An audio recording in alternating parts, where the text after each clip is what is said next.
Trump, Meta, and misinformation.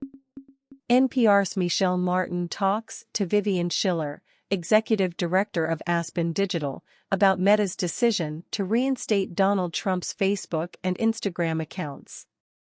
Facebook, the world's largest social network, is about to bring back one high-profile account to the ranks of its nearly 3 billion users, that of former President Donald Trump. Then President Trump was suspended from Facebook and Instagram after the mob attack on the Capitol on January 6 for praising the violence that congressional investigators say he helped instigate. But that suspension came with an asterisk. Meta, Facebook's parent company, would re-evaluate the suspension in 2 years. Now that Meta has decided to allow the former president back onto its platforms, it is also rolling out a new policy for those it is designating as public figures.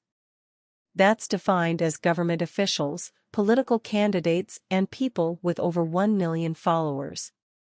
But even with these new regulations, many fear Facebook has not made enough changes to tackle the spread of falsehoods. We wanted to talk more about the possibility of Trump returning to Facebook and the platform's ability to police misinformation. For that, we called Vivian Schiller.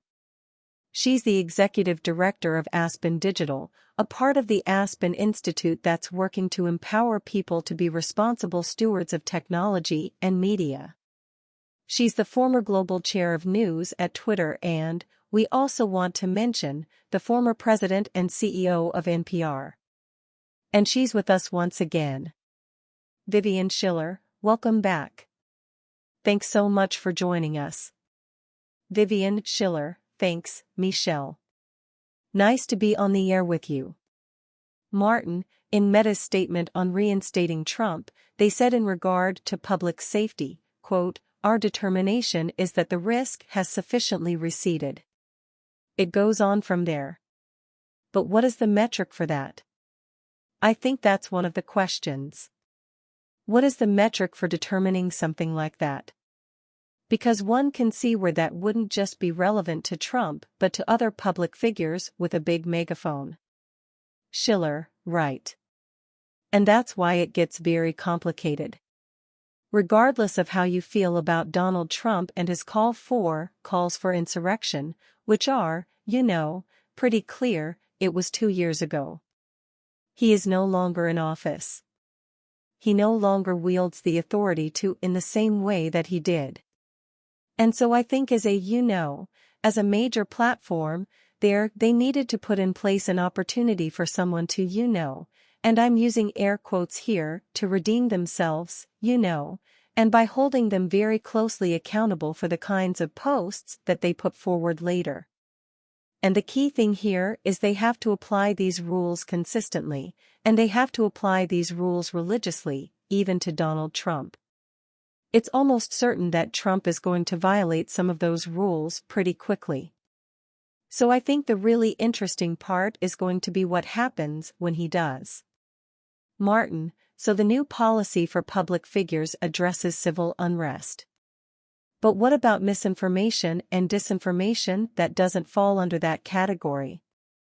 And I want to point out here that disinformation and misinformation can be prevalent on Facebook.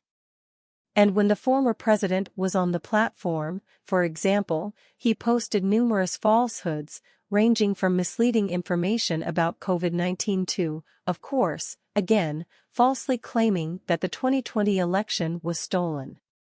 So are there policies to address that? Schiller, yeah. So, first of all, it's important to distinguish just mis and disinformation that could arguably lead to immediate public harm.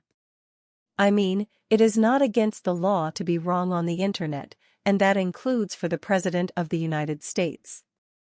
He can lie all he wants. We may find it heinous, but I would argue he should not be deplatformed for putting incorrect information out there. Where that changes is if there is direct and immediate threat, such as, let's go storm the Capitol. Please join me on January 6th. Or mis and disinformation that around the pandemic that could lead to, terrible negative health repercussions for people. So it's very, very tricky. They have put out quite explicit rules about what kind of content is not permissible. And they've even designated that some of that content, if they find objectionable, will be downranked so it's not easily seen or that he can't use it for fundraising, can't make money off of it. Other kinds of content would cause him to be suspended again, either, for another period of, 1 or 2 years or potentially permanently. Martin, I'm going to go back to something you said earlier about how it's not against the law to be wrong on Facebook or any other platform, for that matter. In 2021, a study that analyzed user behavior on Facebook around the 2020 election found that publishers who trafficked misinformation got 6 times the amount of likes, shares, and interactions than traditional news sources. Why is that? Schiller, because those that would seek to sow chaos are also very good at pushing our buttons as human beings. I don't know how we solve for that. Content that makes us angry, content that makes us feel like it justifies our worldview, and anything that is sort of provocative or outlandish is always going to attract more attention than sort of sober facts. And, this is, and on top of that, the platforms, such as Facebook, their entire business model is about amplifying that content to get us to stick around longer. So this is a systemic issue that goes well beyond, Donald Trump on Facebook and any Facebook posts he may or may not post. It's a much broader issue that I and many others are trying to figure out what is a better way for our civic information ecosystem, because this ain't it. Martin, with another presidential election upon us, we're at the midway point, but, President Trump has already declared his candidacy. Other people are obviously, sort of making their decisions right now. Well, you've already said that this isn't something that has been easily correctable, that you can't really easily correct for. What should we be thinking about here? Schiller, really, the best way forward is to design new alternatives. And there's a lot of work being done in this space to design new alternatives to online information systems and also, critically, to restore and improve news, particularly at the local level, in this country. There is a massive news deficit. It's been decimated. And into that vacuum flows falsehoods and Facebook groups and Donald Trump's posts and all of that. So that's where we need to pay our attention.